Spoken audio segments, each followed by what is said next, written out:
Imagine that we just had the lyrics of the Beatles songs and none of their music. And after 2,000 years, scholars said, we've now found evidence for what the music sounded like. In fact, we can start putting together the music with the words. And what difference would that make to our appreciation of the Beatles?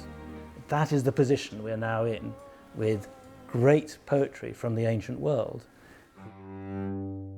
I'm Dr. Armand Dangour. I teach classics at the University of Oxford at Jesus College.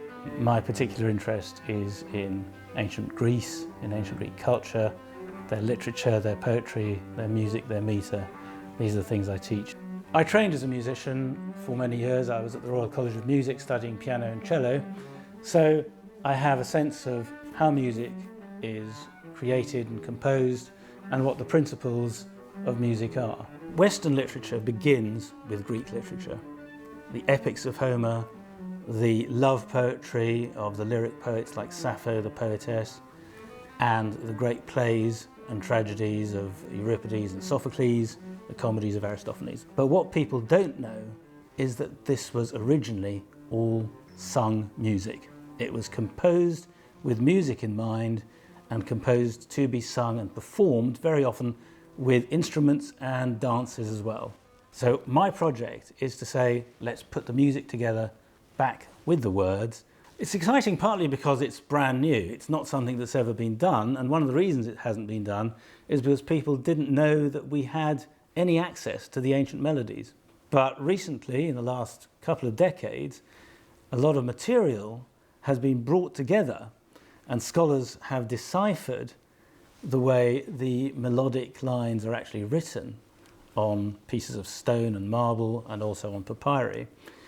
And they're able then to transcribe that into our musical notation and say, this is what it meant. There's one document which is called the Stele of Psychelos, on which we have a whole 4-line poem with music. We can sing it, we can hear what it would have sounded like, reconstruct it completely. It's not a full tone or semitone as we're used to in Western music, but more like the kind of slightly microtonal sound of, say, Arabic or Turkish music. We know what instruments were used to accompany the singing. So we know that there were basically two families of instruments, stringed family, the lyre, and the other family, which was the double pipes, as they're called, auloi. And something like 70% of all the surviving musical documents show that where the Greek words go up, so the music that accompanies them goes up.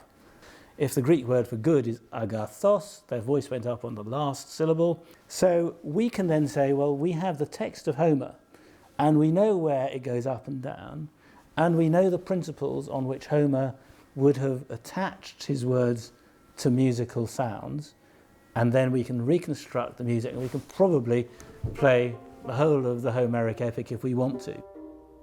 What I'm trying to do is unravel a mystery, and the mystery is, what did this music sound like, and how did it affect its listeners?